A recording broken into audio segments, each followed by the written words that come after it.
अस्सलाम वालेकुम। At last मेरा सम फिल्टर का प्रॉब्लम सॉल्व हो गया और थैंक्स गॉड सब इशू ठीक हुए। अगर मैं यहां पे आप क्लोज व्यू कराऊं क्विकली, ये सम फिल्टर है।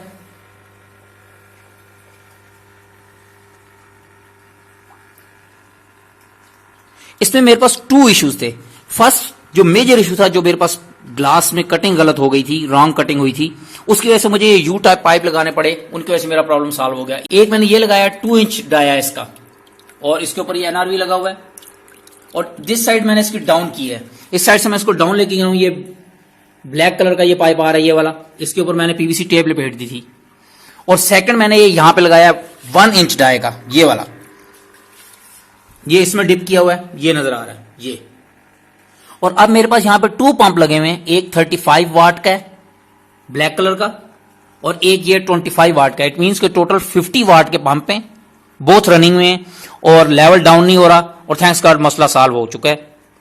जो सेकंड प्रॉब्लम था मेरे पास, जो मैं फोम्स लगा रहा था वो मैं रॉन्ग लगा रहा था। जो स्पंजेस मैकेनिकल मीडिया के लिए लगाने, जो सबसे फर्स्ट पोर्शन में, इनकी क्वांटिटी में बहुत ज्यादा यूज कर रहा था। उस वजह से ये जैसी चोकिंग होती थी थोड़ी सी, आफ्टर 1 डे और आफ्टर 2 डे, ये चोकिंग होने की वजह से वाटर का फ्लो स्टॉप हो जाता था, और मैं समझता था कि कोई और इशू आ गया।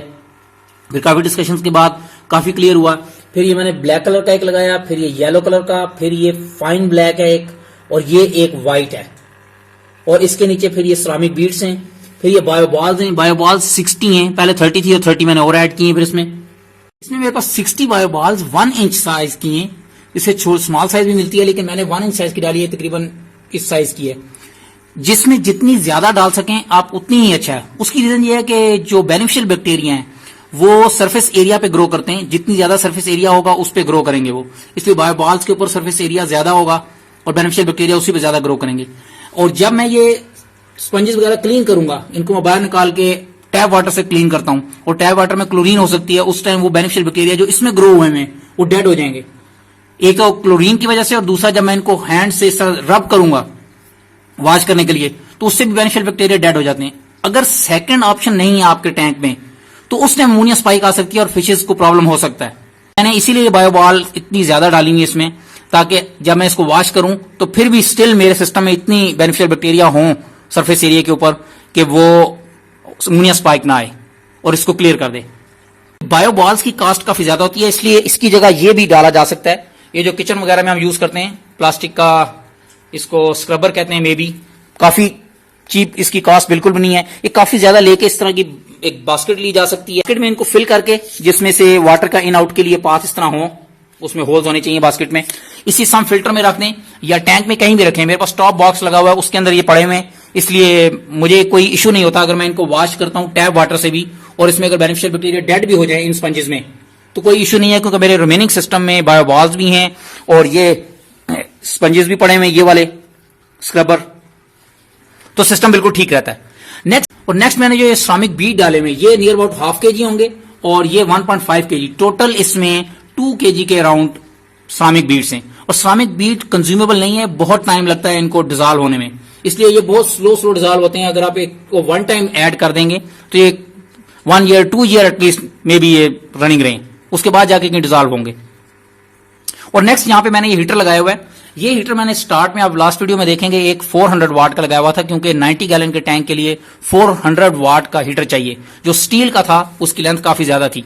उसमें मुझे 2 प्रॉब्लम आ रहे थे। पहला प्रॉब्लम कि जब मेरे वाटर का लेवल प्रॉपर नहीं रह रहा था, वो डाउन जा रहा था यहां से, तो वो वाटर के बगैर अगर चलेगा हीटर, वाटर अगर हीटर के लेवल से डाउन आ गया तो हीटर डैमेज हो जाएगा। इसलिए फिर मैं ये स्मॉल साइज का लेके आया, जिसकी हाइट कम है। अब इससे नीचे वाटर नहीं आ रहा था उस टाइम, लेकिन मैंने ये 200 वाट के 2 लगाए, ताकि अगर एक डैमेज हो जाता है तो दूसरा स्टैंड बाई में चलता रहे जब तक मैं सेकंड अरेंज करता हूं। और इसके बैग पे ये बैग लगा हुआ जो ब्लैक कलर का, ये वाला, इस बैग में 1 कप एक्टिवेटेड कार्बन है, इस बैग में, ब्लैक वाले में, और ये बिल्कुल ठीक चल रहा है। और उसके बाद फिर ये नेक्स्ट पंप, और ये लेवल स्विच डाउन अगर इससे जाएगा वाटर, तो लेवल स्विच इसको ट्रिप कराएगा। और इसमें 10 मिनट्स का ऑन डिले टाइम है। अगर 1 टाइम ये ट्रिप हुआ पंप, अगर 1 टाइम पंप ट्रिप होगा तो 10 मिनट्स का डिले होगा, उसके बाद फिर ऑन होगा। अगर ये 10 मिनट्स का ऑन डिले टाइमर नहीं लगाया तो जैसे ही पंप ऑफ होता है, वाटर लेवल जैसे ही इंक्रीज होगा, यहां से थोड़ा सा ऊपर जाएगा, ये लिमिट स्विच नॉर्मल होगा और पंप को दोबारा ऑन करेगा। तो पंप ऑन ऑफ होता रहेगा लिमिट स्विच के अप डाउन होने की वजह से, तो डैमेज हो सकता है। इसलिए अगर ये लिमिट स्विच लगाएं तो ऑन डिले टाइमर जरूर। मैं यहाँ पे थोड़ा सा एक्सप्लेन करता हूं कि मेरे पास क्या क्या इश्यूज रहे जिनको मैंने समरी किया है इस जगह पे टेबल पे। एक मैंने ये पाइप लगाया हुआ था फर्स्ट, जो मैं लास्ट वीडियो में एक्सप्लेन कर रहा था। इसका ये लेंथ ज्यादा होने की वजह से उतना अच्छा रिजल्ट नहीं था क्लीनिंग में, इसलिए मैंने इसका डाया कम किया। इसलिए मैंने इसकी ये जो विड्थ है इसको कम किया। अगर हम यहां पे देखें रियल में, अब ये चेंज किया मैंने, ये बिल्कुल क्लोज है क्योंकि ये पहले यहां तक आ रहा था, फिर इसको क्लोज किया। और इसका जो डाया बन रहा है ये है 2 इंच, और जो दूसरा पाइप है वो ये है जो सेंटर वाले पोर्शन से पंप वाले पोर्शन में आ रहा है, वो 1 इंच डाई का मैंने ये यू बनाया है। ये 1 इंच इसका डाया है, इससे हाफ है, लेकिन ये दोनों मिलकर काम कर रहे हैं। और इसके ऊपर भी ये मैंने एनआरवी लगाया है ताकि मुझे बार बार इसमें से जो एयर निकाली हो मैं इजिली इससे निकाल सकता हूं। ये तो पाइप्स का इशू मेरा सॉल्व हो गया। अगर मैं यहां पे कट ही बड़े कर लेता तो फिर ये पाइप्स ना लगाने पड़ते मुझे, जिस तरह और फ्रेंड्स ने all the world internal some filter चल रहे हैं, कोई इशू नहीं है। अब यहां पे जो मैं समरी निकलेगी, अगर मैं यहां पे 2 इंच की जगह 4 इंच या 6 इंच का कट कर लेता इनसाइड, और यहां बॉटम पे भी 5 इंच कट करता, और यहां पे भी 8 इंच कट करता, लेट से ये कट मैं बड़े कर देता अगर, तो उनको छोटा किया जा सकता है। मैं वाटर का लेवल टैंक में डाउन करूं और सिलिकॉन लगा के किसी भी पीस को यहां अटैच कर दूं ताकि ये कट थोड़े से छोटे हो जाएं, होल छोटे हो जाएं। लेकिन ये अब बड़े नहीं हो सकते, छोटे किए जा सकते थे इजीली, लेकिन बड़े करने के लिए इनको ग्लास को कट करना डेंजरस हो सकता है, इसलिए वो मैं नहीं कर सकता था। इसलिए पाइपों की वजह से मसला तो हल हो गया। और सेकंड, अब बात करते हैं फॉर्म्स के ऊपर। फॉर्म्स में सबसे बड़ी जो मैं मिस्टेक कर रहा था, मैं हार्डवेयर की शॉप से, जो हार्डवेयर की शॉप होती है उस पे जो फॉर्म मिलते हैं, मैं वो यूज कर रहा था। ये वो फॉर्म है, ये बहुत फाइन है। इसमें इवन कि अगर हम वाटर थोड़ा सा भी डालेंगे तो वो ऊपर स्टे कर जाएगा, 1 मिनट और 2 मिनट के बाद डाउन जाएगा। मैंने इसमें फिर इस तरह कट किया इसको, इसमें से थोड़ा सा इसको बारीक किया, इसकी जो हाइट है इसको कम किया, लेकिन फिर भी इसमें से वाटर पास नहीं हो रहा था। फिर काफी एक्सपेरिमेंट्स में करता रहा। उसके बाद फिर मैंने ये स्कॉच ब्राइट फोम लिए जो किचन वगैरह में हम यूज करते हैं क्रॉकरी वगैरह को क्लीन करने के लिए, वॉश करने के लिए। ये भी नहीं चले, ये 1 डे या 2 डे चलते हैं, लेकिन उसके बाद फिर भी इनका रिजल्ट नहीं आता। इसलिए बेस्ट ऑप्शन यही रही कि जब मैं एक्वेरियम शॉप पे गया, पेट शॉप पे, वहां से मुझे ये मिला ब्लैक कलर का। ये पेट शॉप पे मुझे ये कोर्स फॉर्म मिला ब्लैक कलर का। मैंने यही मिस्टेक की हुई थी अपने पूरे सेटअप में। मैंने सबसे ऊपर फाइन फॉर्म रखा हुआ था यहां पे, की वजह से जैसे ही उसमें थोड़ा सा वेस्ट आता था टॉप लेयर पे, वो वहीं चोकिंग हो जाती थी और नीचे सब सिस्टम वाटर का फ्लो स्टॉप हो जाता था। सबसे ऊपर ये मैंने कोर्स फॉर्म रखा है ब्लैक वाला, इसके ऊपर ये वेस्ट आ रहा है, लेकिन इसमें होल्स ज्यादा है। ये कोर्स होने की वजह से इसमें वेस्ट होने के बावजूद, ये अभी भी वेस्ट है इसके ऊपर थोड़ा सा, फिर भी वाटर पास कर रहा है। और ये उसके नीचे फिर येलो कलर का है, ये इससे थोड़ा सा फाइन है लेकिन ये भी कोर्स है। उसके नीचे फिर फाइन, और सबसे नीचे ये पोलिएस्टर का फोम लाजमी रखना है। मैंने ये पोलिएस्टर का फोम जब रखा था तो मैंने ये लास्ट वीडियो में आप देखेंगे कि 3-4 पीस रख दिए थे। उसकी वजह से बहुत ज्यादा थिकनेस हो गई थी उसकी। वो 1 डे नहीं तो 2 डेज में या 3 डेज में चोक हो जाता था और फिर वाटर का फ्लो स्टॉप हो जाता था। अब ये सिर्फ मैंने 1 पीस रखा है, और ये रखना लाजमी है। अगर मैं इसको ना रखूं तो फाइन बिल्कुल जो वेस्ट है वो नीचे जाएगा, और वो ये बायोबाल्स पे और इन चीजों पे तकरीबन 2 वीक या 3 वीक के बाद वेस्ट नजर आना शुरू हो जाएगा, थोड़ा थोड़ा इस तरह डस्टी डस्टी हुआ है। ये बिल्कुल फाइन को रोकता है। अब मैं आफ्टर 1 मंथ अब मैं आफ्टर 1 मंथ इसको क्लीन करता हूं, 1 वीक और 2 वीक नहीं, 1 मंथ के बाद क्लीन करता हूं और इस पोलिएस्टर फोम को चेंज कर देता हूं। 1 मंथ के बाद मैं इसको दोबारा नहीं डालता वॉश करके, इन 3 को वॉश कर लेता हूं। ये जो 3 है ऊपर वाले, सिर्फ इस एक को मैं थ्रो कर देता हूं आउटसाइड और न्यू इसमें ऐड कर देता हूं, इसको कोई वॉश नहीं कर सकते। और अब मेरे पास ये पंप भी 50 वाट नियर अबाउट लगा हुआ है। उसकी रीजन क्या है, मैंने पहले स्मॉल पंप लगाया हुआ था, लेकिन उसकी वजह से अमोनिया स्पाइक आई और फिशेस मेरी डेड हो गई, क्योंकि वाटर का फ्लो कम था बहुत, मुझे आइडिया नहीं था उस टाइम। ये मैंने नेट पे स्टडी किया और वीडियोस देखी तो मुझे आइडिया हुआ कि एक्वेरियम का जो सम फिल्टर है उसमें जो वाटर फ्लो है वो टैंक साइज से 6 टाइम्स ग्रेटर होना चाहिए पर आवर। तो अब मेरा 90 गैलन का टैंक था, तो उसको अगर मैं 6 से मल्टीप्लाई करूं तो 540 गैलन पर आवर होना चाहिए फ्लो। जो सम्प में से पानी पास करेगा। और अगर हम लीटर्स में देखें तो 540 को मल्टीप्लाई कर देंगे 3.785 से, तो 2043 litres per hour water flow होना चाहिए सम्प के पंप का। अब पहले मैंने ये पंप लगाया हुआ था 18 वाट RS 3002, ये 1500 लीटर्स पर आवर। अब ये लिखा हुआ होता है 1500, लेकिन ये होता नहीं है 1500।